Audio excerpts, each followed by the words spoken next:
How about take two? Take two. We got cameras? Yeah. No, we need to press the stop button. There you go. Okay. What does that do again?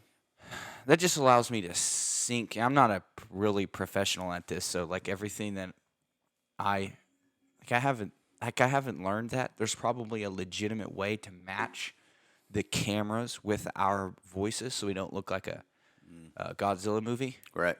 We're not like hello, right? You think it'll look like that? No, it won't. But that's why I clap. No, okay. Because what I do is I get the video where my hands are connecting, and I connect that video to the clap spike in the, nice. in the audio deal. I think you should. Yeah, now I understand it better. All right, are we going? Are we rolling? Yeah, we're rolling, man. And here's the deal. This is take two. This is take two. We're gonna be honest, right? Yeah, dude. I mean, should we just act like it didn't happen? We messed it up. We did. Yeah, we messed it up. We did not mess it up. We did. No, the machine. Technology, man. Technology. Yeah, man.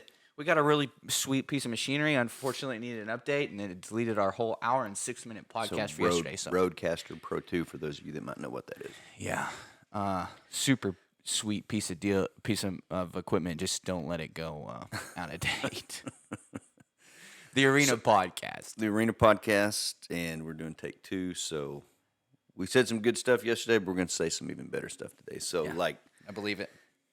Marty, Levi, we've known each other for a long time, and so we thought about, doing a podcast, and it went from an idea to germinated. Is that the word? Yeah. It germinated pretty rapidly. Yeah. Like had Miracle Grow or something on it. Yeah. So we went from just a little, barely even a conversation. It went from a question to a conversation to let's do it. Yeah. It did germinate. Better than the grass in the backyard in this house in East Texas. Yeah, it's not germinating. Yeah, you texted me one time, and I was on my way to get a haircut in Coweta, Oklahoma, Coweta, and you said, "I've got an idea I want to run past you." Yeah. Immediately knew. And you knew it was a podcast. But you didn't know that it wasn't with you. I was wanting to do it. Yeah. I didn't know who I wanted to do it with. I just knew I wanted to do it, and had these two buddies that wanted to do it with me, Jason and JP. Love those guys. They've got something to say. And we met a couple of times and just didn't feel like it was the chemistry. That's what I told him. And then you and I kind of had the chemistry, and you had this odd intuition. You have a lot of odd intuitions. You think so? Yeah. You know you do. What? Like, give me an example. Well, not odd, but you're intuitive. I mean, yeah. You can see things. You're like a Jedi or something. I don't think that. Just pay attention and Patty one. I think I have a good filing system in my brain. I think that's it. I told my friend the other day, he says, "You're really smart." I said, "No, I just have an ability to retain knowledge." He's like, "Isn't that being smart?" I'm like, "I don't know, maybe so." Well, you're not smart enough to answer that question. That's not. Yeah. So then you're one of the smartest people I know, Levi. Well, thank you. Yeah. Thank you. I guess. My wife says I'm one I of need the to most be better. humble people I know. Yeah. I had a friend one time tell me, if you think you're humble, you're not. Right? It's a good quote. Well, I'm proud of how humble I am. So the Arena. Yep. Podcast. We're calling it. Yeah, and why are we doing that? Well, what's cool, I think, is that because we talked about this a bit last night after the take one. The Arena, the Man in the Arena, has been a major staple in my life for a long time. I told you last night that I've thought about this speech when I was in the streets of Baghdad in 2007. And it's something, and I was thinking about podcast names, and you said, "How about the Arena?" And I was like, that's got to be it, right?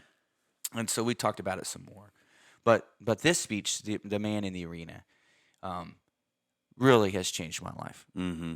First, not the critic who counts, not the man who points out how the strong man stumbles or how the doer of deeds could have done them better. But the credit belongs to the man who is actually in the arena, whose face is marred by dust and sweat and blood, who strives valiantly, who errors come short again and again, because there is no effort without error and shortcoming. But he who does actually strive to do the deeds knows great enthusiasms, great devotions, spends himself in a worthy cause, for in the end, at best, he knows the triumph of high achievement. And if he fails, he does so while daring greatly, so that his place shall never be among those cold and timid souls who neither know victory nor defeat. You got it pretty good. It wasn't perfect. No, it wasn't. But you weren't trying to read it off the thing here in front of us, so that was good. Off the dome. So that's The Man in the Arena by Theodore Roosevelt. 1910. Back when presidential 26th speeches, president of the United States of America. back when He was an awesome presidents, president. back when president, like how many uhs are in this, Yeah. right? You know the deal. You know the deal. You know the saying. The thing. You know the thing. So this is back whenever, like, Blood, man, sweat, and stuff. yeah, man, and like that, that's one of the most important things to me on this thing is like it says marred by dust and sweat and blood, and I was thinking about this is like dust means you're in a bad environment, sweat means that you're working hard in that environment, blood means it also hurts. So sometimes the good things in life aren't easy. Most times the good things in life aren't Absolutely. easy. You have to fight for them. Sometimes they're in bad environments, and sometimes it hurts. And when those three things are there, it requires you to press on and to prove your worth, right? Mm-hmm. It's like we have to do this twice, but it's something that we want, so it's something that we do and we move on, right? Yeah. And it sucks having to do this again, and hopefully our flow is as good, and hopefully we're there, but we're gonna work hard, mm-hmm. and we're gonna, even if it hurts, and it mm-hmm. does hurt, right? Mm-hmm. It does. So, anything important to you on this thing? Yeah, I love it. Like I said, it's obviously resonated with you for many years on the streets of Baghdad. I've read it, over back a long time ago. Like I would read anything and thought it was cool at the time, and probably shelved it, and I never latched onto it, or maybe it latched onto you. Yeah, it latched onto you. Yeah.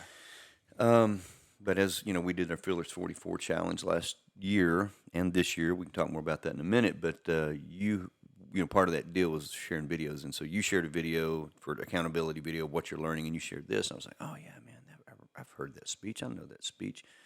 And then I started reading it some more, and I was like, yeah, man, I like that. And then for Christmas, I got my son Justin that speech to hang on his wall.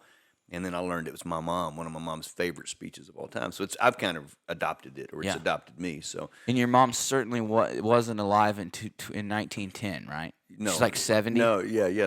Don't even say that. I'm kidding. Yeah. She's gonna listen to this. I know. I'm so sorry. You're in trouble. I love you. I really do. I really do love you. Born in 52, but she was probably a little girl. No, I'm kidding. But I mean, it's the whole thing's awesome to me. Like, I don't know. I've had a lot of mistakes in my life. 52 years old. I've done a lot of different things. I've been successful at some things. I've made some straight up 100% screw ups. Yeah. And it's so easy. And I have gone through times in my life where I've let my failures define me. Mm-hmm. And I don't do that anymore. Life's too short. Yeah. Like, life is too short.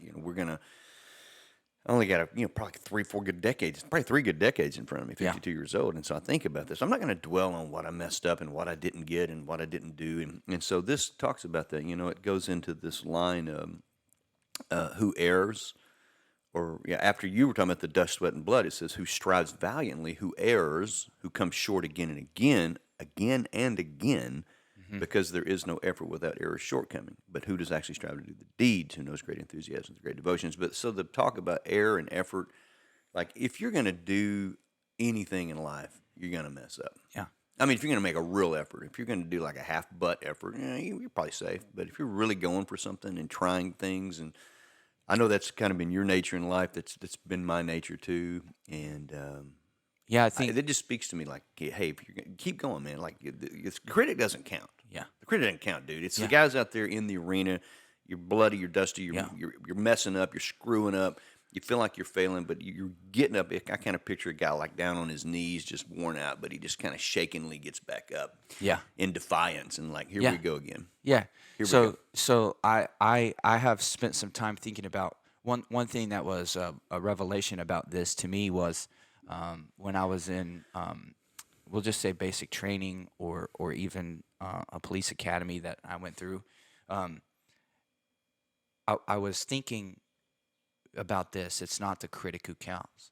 And I was thinking, who is the critic, right? Mhm. And then, so your first inclination to think about who the critic is to think about the drill sergeant or the TAC officer, right? Mm-hmm.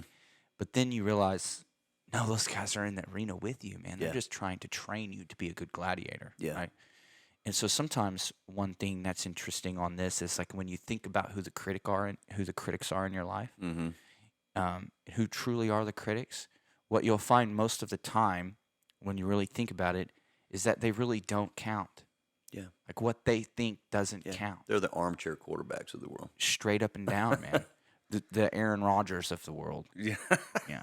He's not an armchair quarterback. He's an actual quarterback. Yeah. Terrible analogy. Yeah. The point is that when you think about who the critics are in your life and you really define them, you'll realize that what they think or what their opinions about your life really doesn't matter. It actually doesn't matter. Right.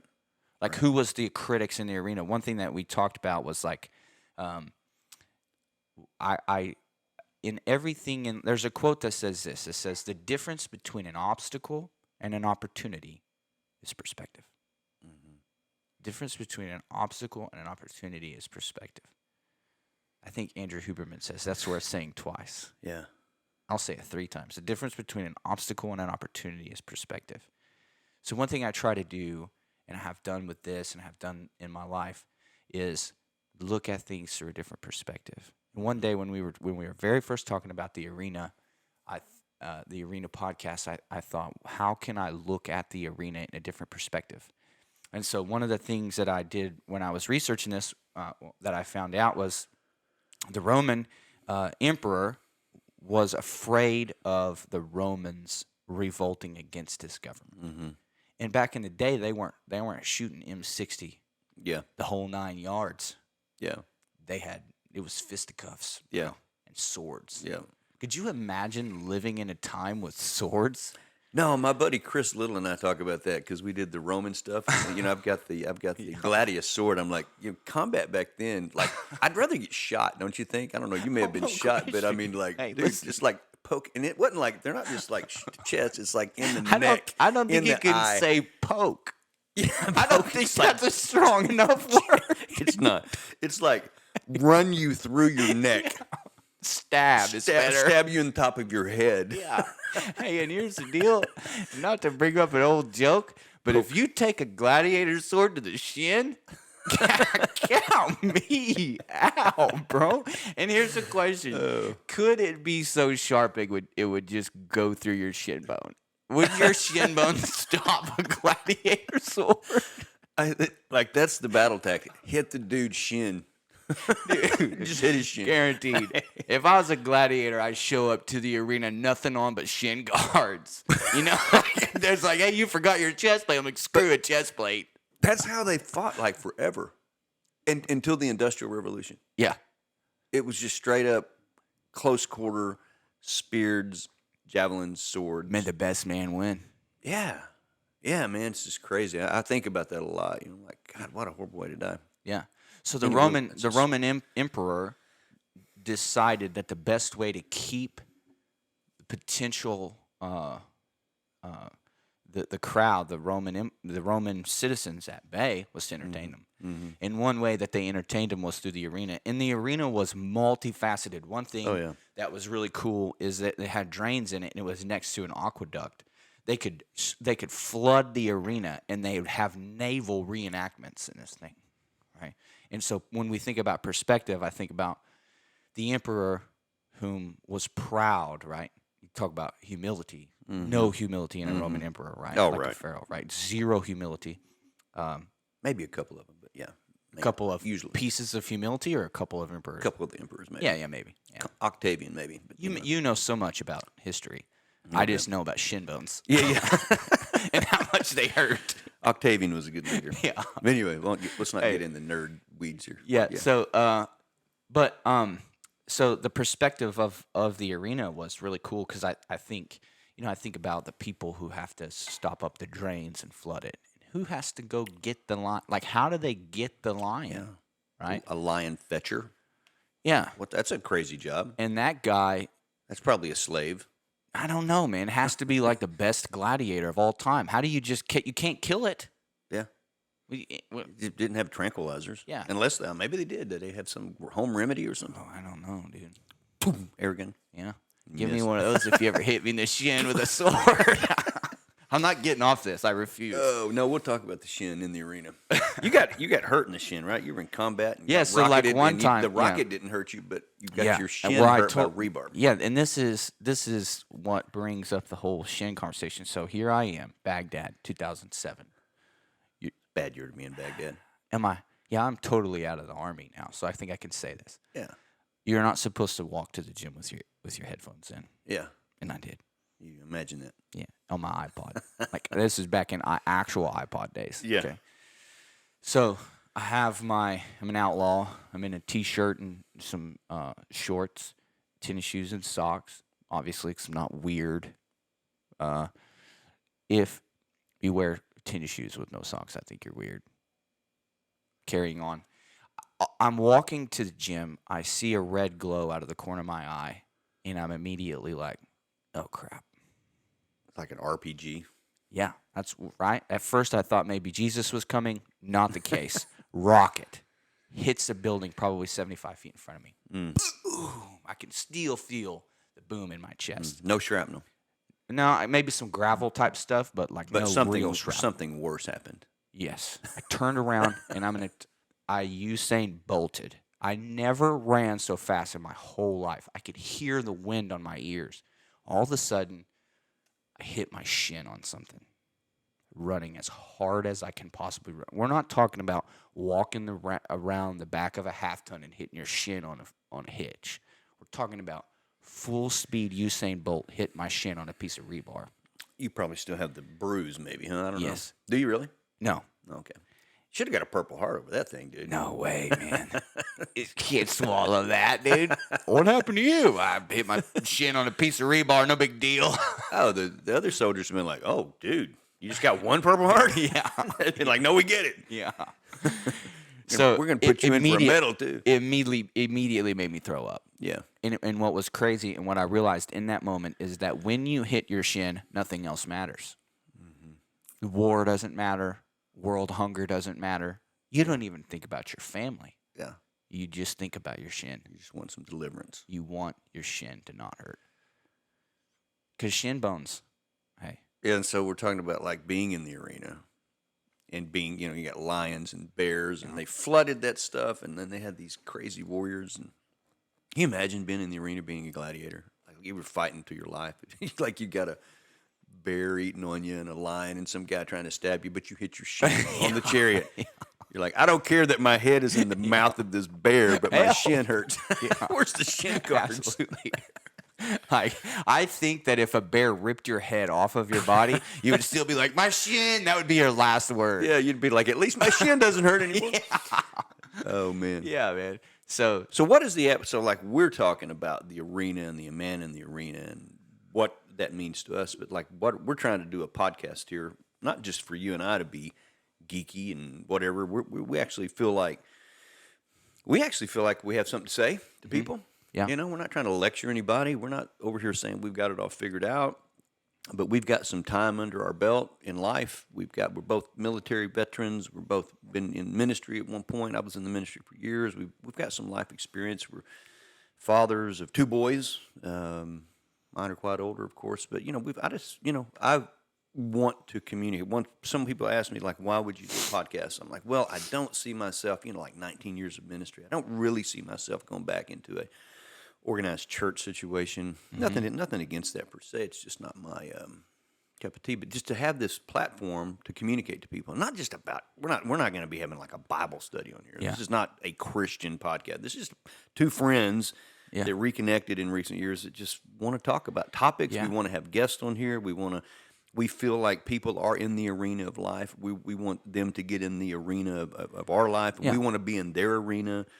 And, with the warrior mindset and gladiators, yeah. They were helping each other up, Yeah, so absolutely. I think, like when the dust settles and the crowd leaves, mm-hmm. Where do the gladiators go? Yeah. They go and they fight with each other, right? Yeah. And they be better so that they can fight lions and bears and tigers, Yeah. right? And so it's like I don't necessarily view the arena as like we're the gladiators in the arena and everyone comes to watch us. Mm-hmm. I view the arena as like come be in the arena with us. Yeah, right? absolutely. Like learn with us. And when the Yeah. dust settles of the crowds leave Yeah. and that loneliness of like reality sets in, right? I wrote this down. It's in my phone. The motivation of today is quickly diluted by the reality of tomorrow. And so sometimes you can be so motivated and inspired and happy and creative, and then you go to sleep and wake up the next day and you realize that you got to go pay the electric bill, Right. right? And so the motivation of today is quickly diluted by the reality of tomorrow. So when the dust settles on the Did you arena, make that up? I did. That's good. When the dust settles on the arena, we want others to be with us. Mm-hmm. Like we don't want this mindset to be bottled up in our heads. We want to get out what we can. And that's not saying that we are some experts, dude. No. Okay. At the end of the day, I've got demons in my closet that I wrestle every day. Mm-hmm. Right? Yeah, me too. And I have poked some of those demons in the shin. Mm-hmm. And I keep them at bay, right? I keep them at bay sometimes, not all the time. Yeah.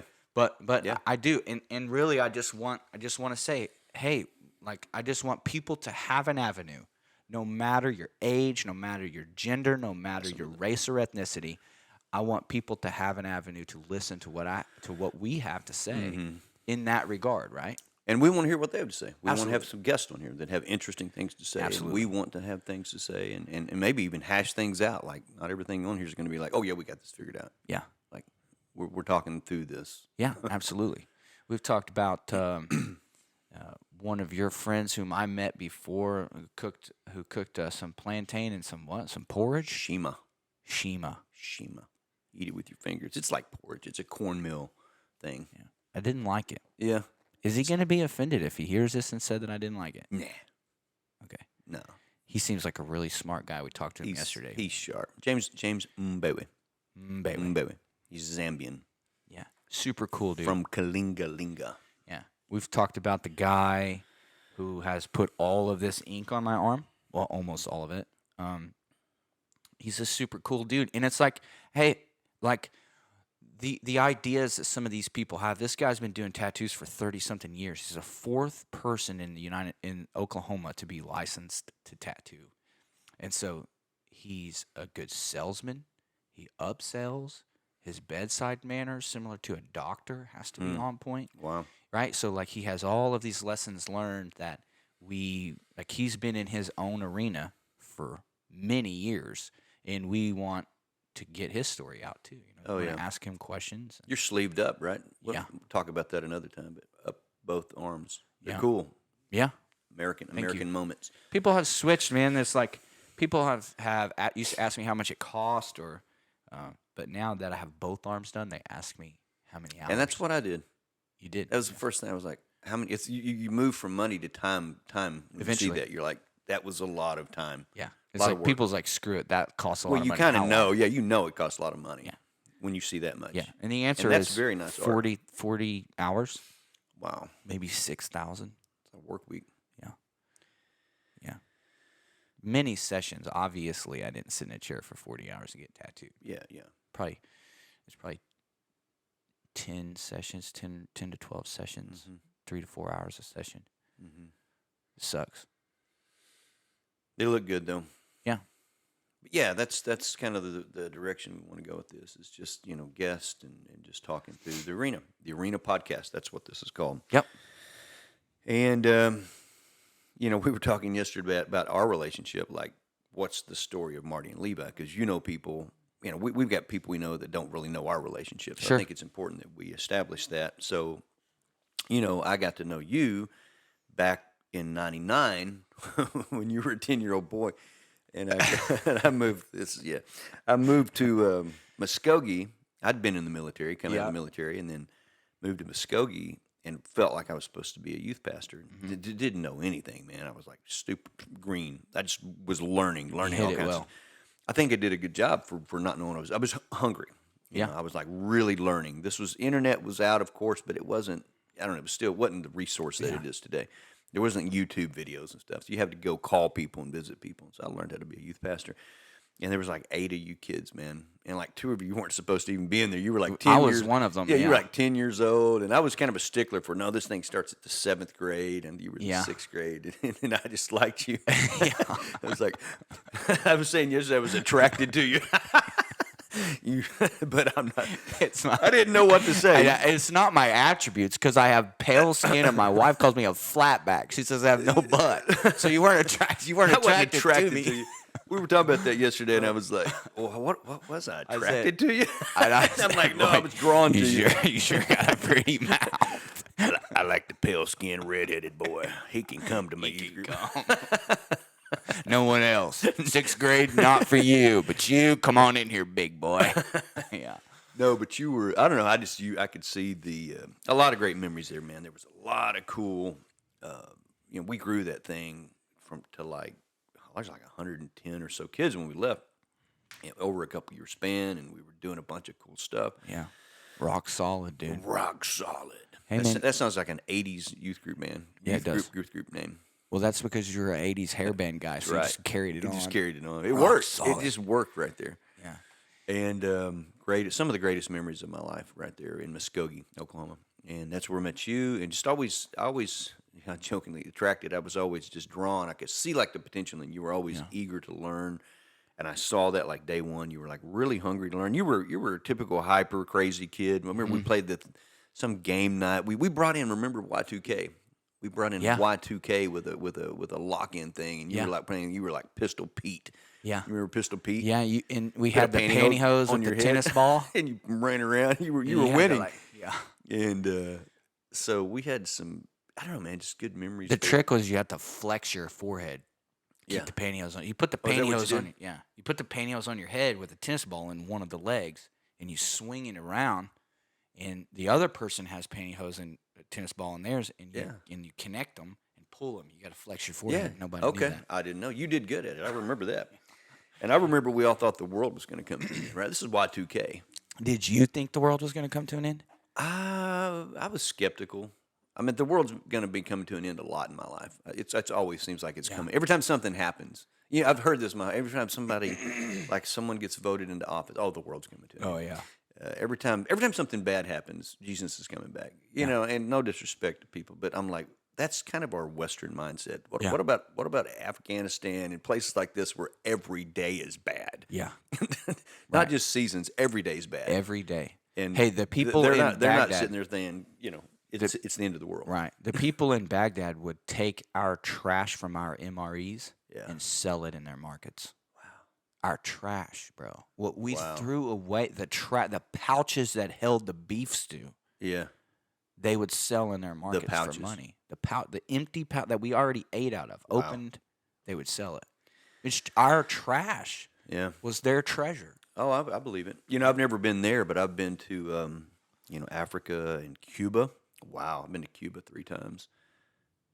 Yeah, so it's Americans tend every time something bad happens, the end of the world is coming. Well, I don't know. Maybe it is. Maybe we're just having a bad week. Yeah. Maybe, but yeah, Y2K. I was like, I don't know. Let's just see what happens. Yeah. And but it is something, man. Hey, but one thing that I just thought of because you said you were hungry, and here's the lesson: when you are hungry, you will find food. Mm-hmm. And you're hungry and you found food, man. Like you put on a clinic for, man, one of the, you were attracted to me because I had a pretty mouth, right? I was attracted to you. Not necessarily because of your mouth, but because of your hungriness, man, your drive and your passion. Yeah. And it molded my life in ways that continued to go. So, you left the youth group. I got, I came here and lived with you for a little while. Went through Calvary Commission. When I went to the Army, one of the driving forces for me to get an expert infantryman badge was you. 'Cause you had one. That's humbling. Yeah. So, and like I just remember back, like I didn't have. Go ahead. What is an expert infantry badge? An expert infantryman badge is a badge that you get. it's a course essentially that you take. It's like that 35 courses, 40 tests. It's like 26 lanes, and then 26 lanes. I think 26 lanes, and then you have to a bunch of prerequisites. So land nav day and night. You got to do a PT test, higher than like a 275. You got to do a 12-mile ruck march in under 3 hours with what's supposed to be like a 35-pound ruck. I think ours were like Something. 83 pounds. It's been a while since I've done it. Like the most broke off I have ever been in a ruck march was my EIB ruck march. I made it with like 3 minutes to spare. And it was back when I did it. The disassemble and reassemble of your weapon was a part of that single task. Okay. Was of it that the way? ruck march? Yeah. No, so it was a lane. You could get the ruck march done, But if you didn't, disassemble and reassemble your weapon in the time, you missed it all. yeah. And But it was January when I did mine. But And back my then, hands were shaking. I barely made it. I was freezing to death. yeah, but back then the disassemble of your weapon was just getting your gladiator sword out of the sheath, right? How'd you know? It dangster with a short barrel M4. It It was wasn't what M4. was it? M16, non-collapsible buttstock, which you keep in the buttstock. Yeah, Oil, yeah, like yeah. extra magazine. Those things are so big, oil. man. Oil. Yeah. I had A2. Oh, okay. A2. Old So, jokes. but we got. So that you were coming back saying all these wonderful things, and I sure hated to cut you off from that. No, it's okay. Now you were saying It's 26 that I lanes. inspired you. Yeah. No, inspired you to get your EIB. That's cool. Yeah. Yeah, I got that. That's one of my proudest accomplishments. Yeah. It really is. It was so everybody in my unit had what's called a combat infantryman badge. And the combat infantryman badge is the exact same as an EIB physically, the badge itself. The blue Same as an rifle. EIB, blue rifle with a wreath around it. Yeah, we'll have to put some pictures and stuff Yeah. when we post all this. It was so important to our unit because so few of us got it that the EIB. the EIB, Yeah. that the battalion commander or brigade commander, whoever did it, allowed those of us to have the EIB to wear the EIB over the CIB. Really? Because really the CIB outranks the EIB. Right. And so It you're does. supposed to wear your highest rank badge in the military, no matter what the badge is. And they allowed us to wear EIBs if we had them. Because everybody had a CIB. We just came back from Baghdad. So Did you wear your EIB? I did. Wow. Yeah, man. So pretty cool deal. And, so I guess we said all of that to say that when you're hungry, you will find food. Yeah. Food will be attracted to you in some way. The world will. Yeah. The world will. It seems as if the world will put food on your platter, and you proved that by coming and being hungry, and you changed the lives of many people. You were just saying yesterday that someone texted you just the other day, right? Mm-hmm. Yeah. Long message. And thanking you for what yeah. you did Oh yeah. 20 years ago. Oh yeah, like make you cry. It was 3 years ago. It's 99, 22 24. when I left. Yeah. But yeah, 21 when I left there. So yeah. And so It was a good time. Man, what a beautiful story to be sitting across the table from someone whom you inspired 22 years ago. Wow. Yeah, it is. It is. It is. And it's neat how we've rejoined, paths. Because, things happen. Life. Absolutely. We're in different phases of life. You're 35. I'm 52, right? Yeah. And just different seasons. And so we did the Fearless 44 Challenge. That brought us back Yeah. together. We've done that twice. Just did it with my son and Justin. And, that's where you do the different tasks. You pick a diet, workout, cold showers, which we still do. man. 2-minute cold showers. And Just in case anyone's wondering, the water in East Texas is not as cold as the water in Oklahoma. You said your apartment water is not cold. it is cold. Is colder. It is colder, much colder. Yeah. Yeah, this one's not bad. Yeah. My house. I wonder what the deal is with that. I don't know, pier and beam maybe. What? Pier and beam. It's a pier and beam house. Oh, so yeah, probably. okay. They're not under the concrete. I thought you were busting out some Roman language on me. What did you just call me, pier bro? and beam. Do you want you peer and beam? Pier and beam, bastard. No. Yeah, But yeah, we so- did the Fearless 44 Twice. twice. You and I have. And you've done it. Yeah, you did it. We did it the first time last year. Did Facebook Live. Yeah. Which is the accountability piece. You just reflect on what you've learned because you're reading books and stuff. There's 8 things, and then you Fulfillment 50 is a part of it. tell about the Fulfillment 50. That's So- one of your favorite things. Yeah, well, I think that I think that the Fearless 44 is great, but one of the most powerful things is you have to do the beginning of the Fearless 44, you have to create what's called a fulfillment 50. You have to do 15 goals. 10. 10. Or you can do 15 if Yeah, you yeah, want. yeah. I messed up the numbers yesterday. I can't get them right. It's 10, 10, 10, 10, and 10. Yeah. 10 goals. That's 50. 10, yeah, 10 blessings. 10 which blessings. is super good. Yeah. So 10 goals, 10 blessings, 10 consequences if you don't achieve your goals, 10 excuses, which is super powerful. Yep. And the fifth one is Reasons. reasons. Yeah, like, why are you doing it? Why are you doing it? And I tell And people. you read them every day. Read them every for day. 44 days. Yeah. Plus the workout, plus the cold showers, plus the diet, plus call people. And so it's very powerful. If what you want to do, if something that you want to achieve, if you do not keep it in your face, you will slip. And I one time someone asked me, you read all these books, Levi, how does it change your life? And I gave some Levi answer, and then I left that area and I sat in my truck for a solid 5 minutes, and I thought, am I changing my life as a result of the knowledge that I am taking into my life? And I think the question was really no. And so now when I read a book or when I do something, I try to make it change my life. And, we did that with money. Yeah. My wife and I did that with money. We do it start with why I did it. Change, this knowledge just starts to change your life. And that's the same way this goal happens. You write those down. And what else is really powerful? You write the goals down, but you also write the excuses down. And when you write the excuses Those down are on painful. paper, those are painful. they honest, lose a little power. They do lose some power. They're kind of monsters in your head. They are. And you write them down. And I've got a lot of excuses. I'm like, whoa, man, I can make excuses all day long. Yeah. But but when you write them down on paper, they're not so scary. It's like when you draw your demons, they aren't so scary. Your mind portrays your demons to be scarier than they are. So you read, kind of rabbit trailing, but we did Fearless 44, which involved reading. I read Cam Haynes' Endure, good book. Start with Why, Simon Sinek, which you recommended as a great book. Atomic Habits. By James Clear. I'm reading Blink now by Malcolm Gladwell, the best author on the face of the planet. Malcolm Gladwell is absolutely one of the best authors ever. I've read Outliers. If you've never read Outliers, you need to read Outliers. That book. I don't even know what. It's almost providential. Yeah, it's weird. It's just what is he, an anthropologist? Well, he worked at the New York Times, and he's just a journalist. He just has a interesting perspective. Oh man, he is so smart. But I'm saying you also in the past read a book a week, didn't you, for like a year or almost? Well, almost. I read 47 in 1 year. That's when someone asked me and that question came from a position of maybe jealousy or attack, right? Really? Like, oh yeah, like you 47 books in a year. What are you learning anything? You know? Okay. And it's like, hey, man, what is that? It made you think. It did make me think.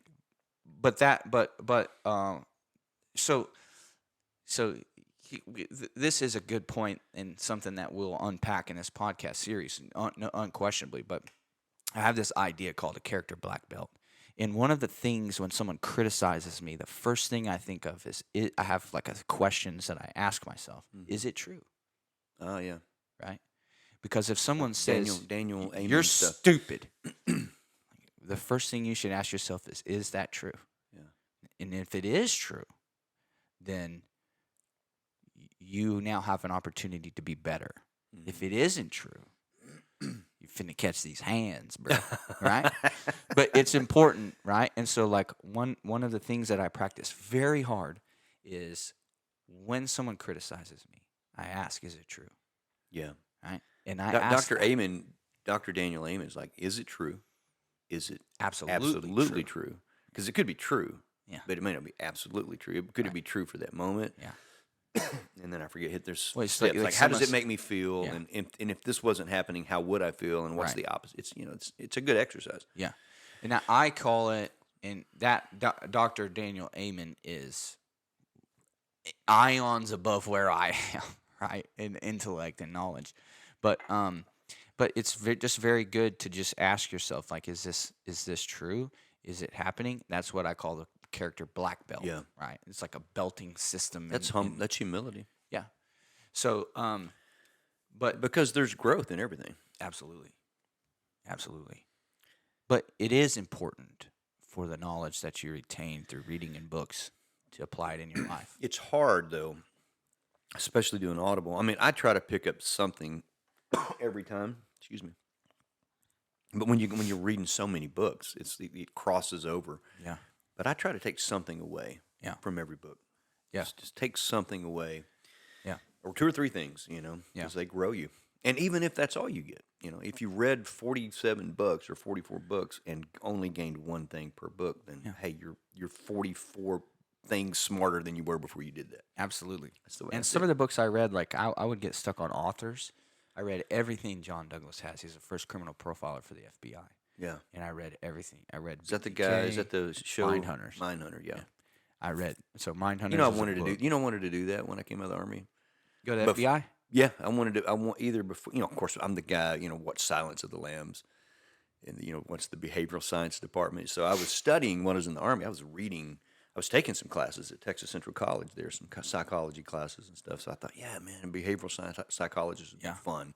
Catch serial killers. I was always fascinated by serial killers. I still am. Me too. Not in a creepy way. I tell some people that, and they're like, whoa. No, they're just interesting. Like, how does this dude, like BTK, this dude's like an elder, At his church. president of the elder board, Yeah, at his church. and he's been That's how he got caught. doing He was brutal murders over the past 3 Brutal. decades. Yeah, brutal. BTK, bind, torture, Torture, kill, and this was guy, and he pissed like the computer, some metadata or something, right on the Well, he computer. was sending notes from it, and he sent a 3.5-inch floppy disk. You remember those? Yeah. He sent And they that to the traced it back police to the church. and he didn't realize that they can figure out what computer did this. Mm-hmm. And then they go to the church, and boom, Rader. What was his name? Dennis Rader. Dennis Rader.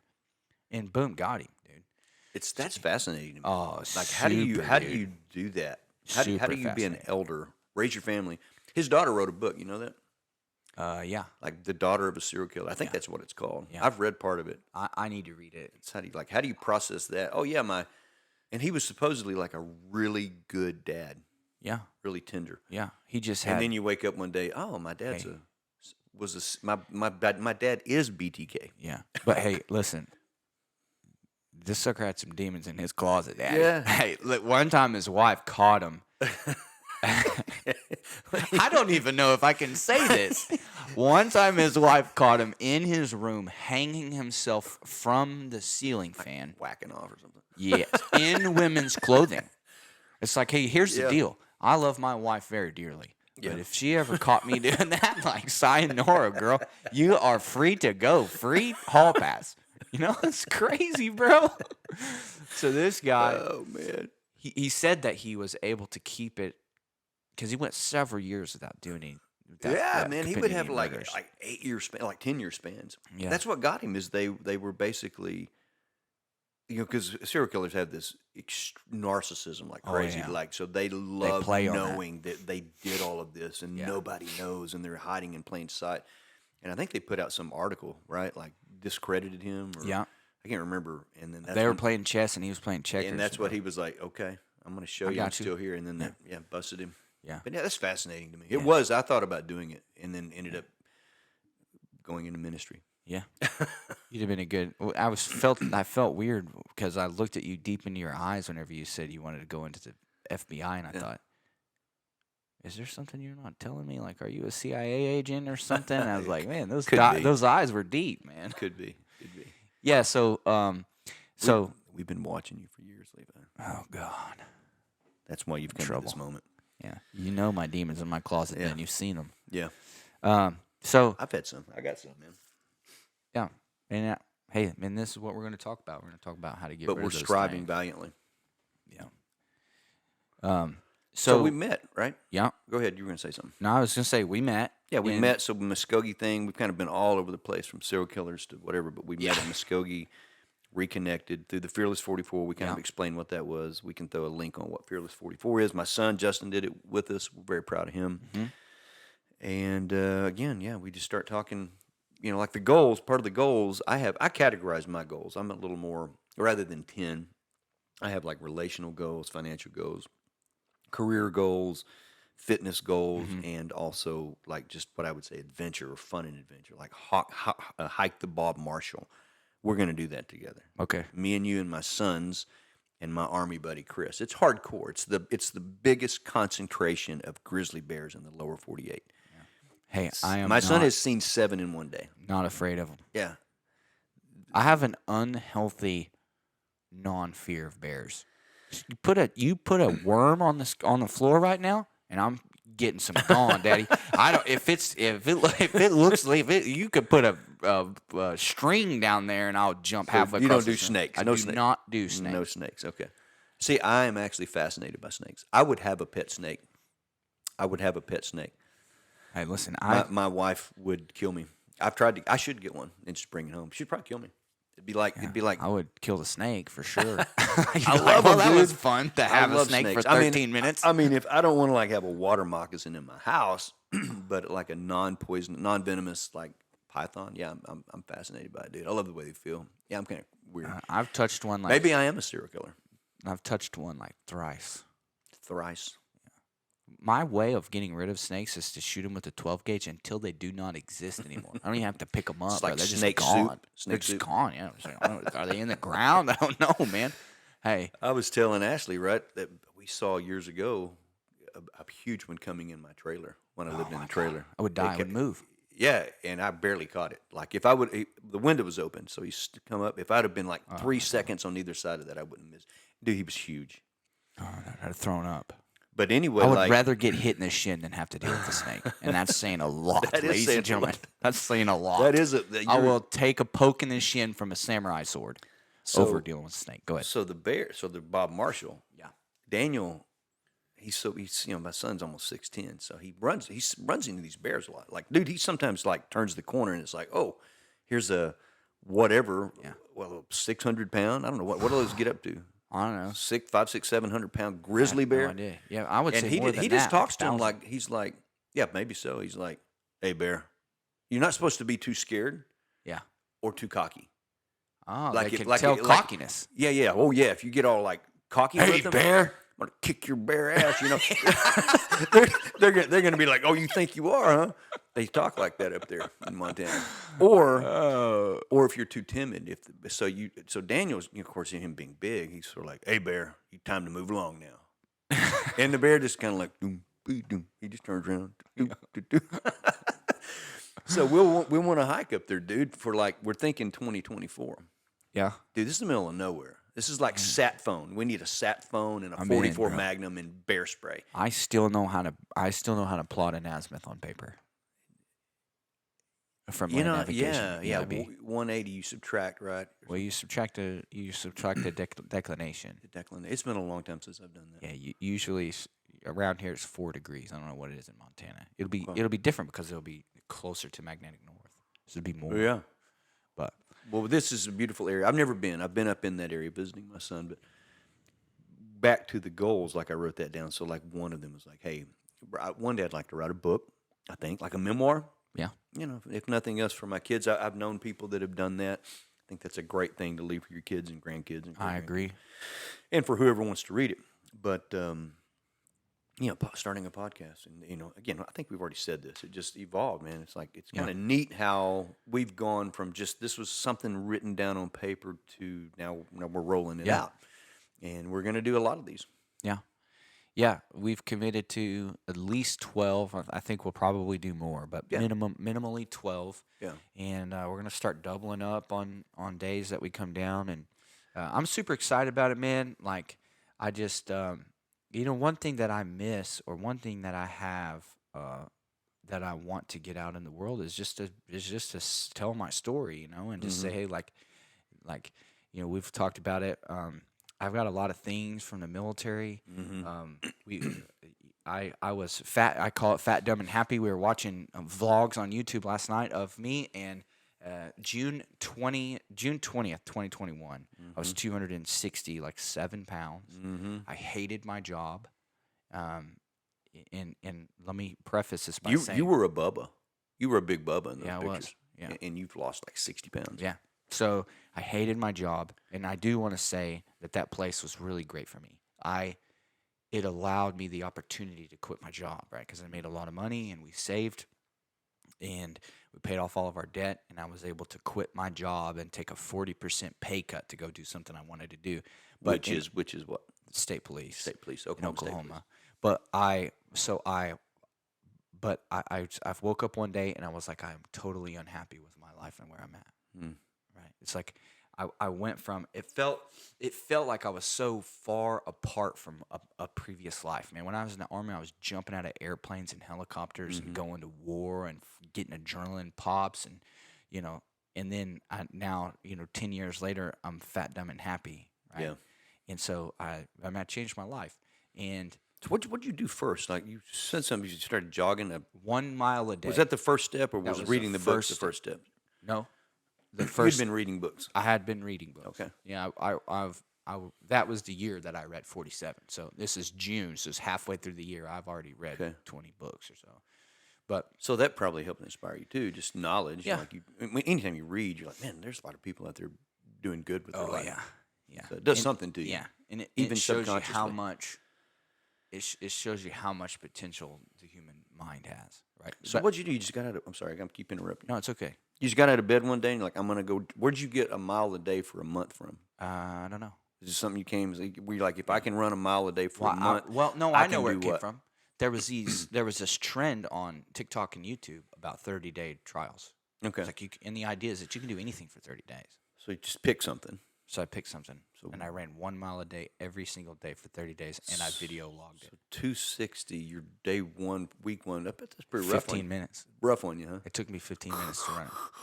I can walk a mile in 15 minutes. Right. I'm not like it's not hard, Yeah. and that's what I ran it in 15 minutes. Wow. I did it for 45 days straight because people were attracted to the idea. Mm-hmm. And one of my best friend's wives at the time was Oh, like, were you I can posting it? do yes. Oh, on wow. TikTok. Oh, nice. I had like 5,000 followers on TikTok. Oh, really? Yeah. I see. I didn't know this part of the story. So Yeah. you were So- inspiring other people. Yeah, that was my. Where were we? What were we recording? talking about? Yeah, we're recording. That's what I was trying to remember. We were talking about. Running. Yeah, the snake, the bet, and then Yeah. you. Okay, so I was saying like you did all that. So the story was you did that, and then you just somewhere. Where did state police click in? Maybe should we it's save been a- this for another podcast? I Yeah, don't know. maybe, but We'll just give since we're there. Just like okay, so you're fat, dumb, and happy. Is that what you say? yeah, fat, dumb, and happy. And miserable job, and then one day Well, I guess I wasn't fat, dumb, and happy. I was fat, dumb, and miserable. you're just like, okay, here we go. I'm gonna go do this thing. And, Yeah, I always wanted to do policing in some capacity, and Oh, you always had. yeah, Way back. yeah, and and if I was going to be a part of something, I wanted to be a part of the best. And I'm not saying that a county position or a like a city police officer or something I think is state seems to be a little more steamed. It seems like yeah. So a little more feared sometimes. yeah, for But sure. nothing scarier than a little bitty small town cop. Yeah, that's It's like the 'cause you're truth. like this guy's he's he gonna pull doesn't me over care. for something. Yeah, he doesn't care about your He's constitutional and rights. He's gonna waddle out of that car. No offense. No, I know there's a lot of great cops. Yeah, so I just Back to decided, blue. I talked to my wife about it, and we just came to the conclusion, like, hey, this is something I want to do. This is, it's going to be a big financial decline for us, and we got ourselves ready, and that's what we did. And here you are. You're loving it. Absolutely. It's the first time in my life that I have had, always had this level of depression on Sundays for Monday, for work, Oh, yeah. school. Oh, me too. Yeah. Don't have that anymore at all, ever. Nice. Never. Like, I never You had love that. your work then. Today is my Sunday. Tomorrow I will go to work, and I will be happy to do so. Yeah. See, that's a good feeling. Yeah. I don't have that sometimes. Yeah. Roofing contract. I dread the next day. I'm like, oh man, I gotta do it. Like this morning, I knew this. My phone's been bzz, bzz, text, Yeah. email. I'm like, oh, God. Well, it's Whatever. because we planned to do this yesterday, and I fumbled it. I fumbled the It's all ball. right. It's all right. So today we've done good so far. Yeah. I think so. So Man in the arena, man. I'm excited about this, and we people that are going to join us, we want people to kind of just join the journey, man, and just grow with us, learn with us, and I think it's going to be fun, man. absolutely. We're going to talk about in the future some things. We're going to talk about. I got this cool shroom trip story Oh, yeah. that changed my life, So basically, you tripped balls on mushrooms, big time. and it changed from that singular moment. June 28th, 1989. changed your life forever. Yeah, it was a spiritual moment as well.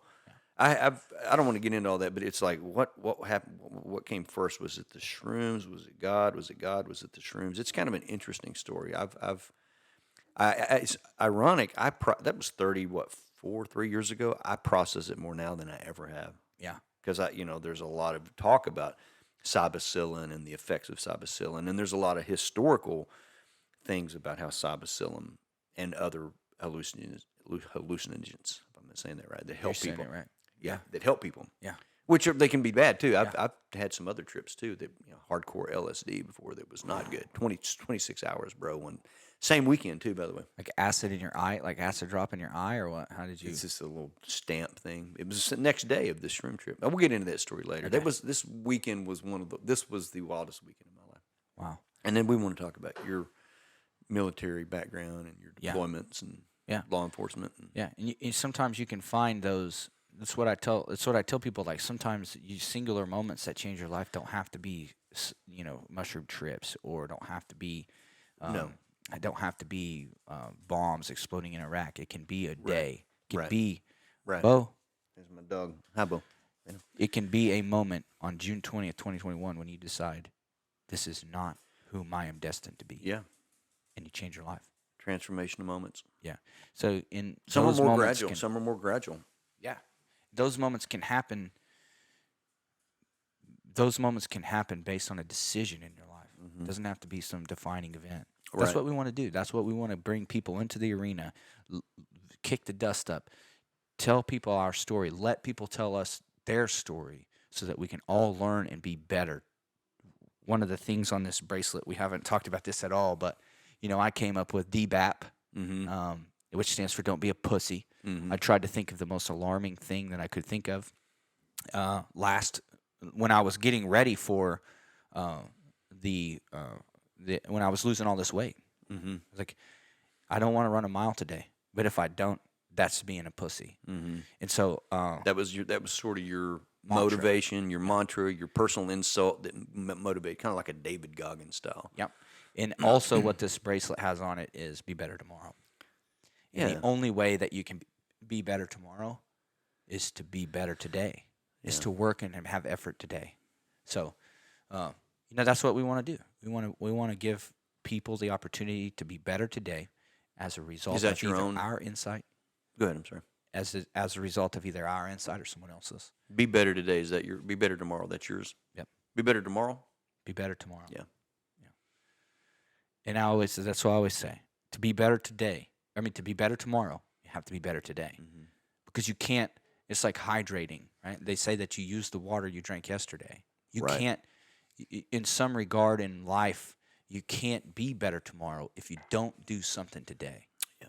So at It's a the great end of the thought, night, dude. at the end of the night, do something that you'll be proud you did tomorrow. Wow. You could go. You should write a book really about that. That would be a great book, dude. Like that's such a good thought, and it's simple, but yet but not. Yeah. And you could really go a long way with that.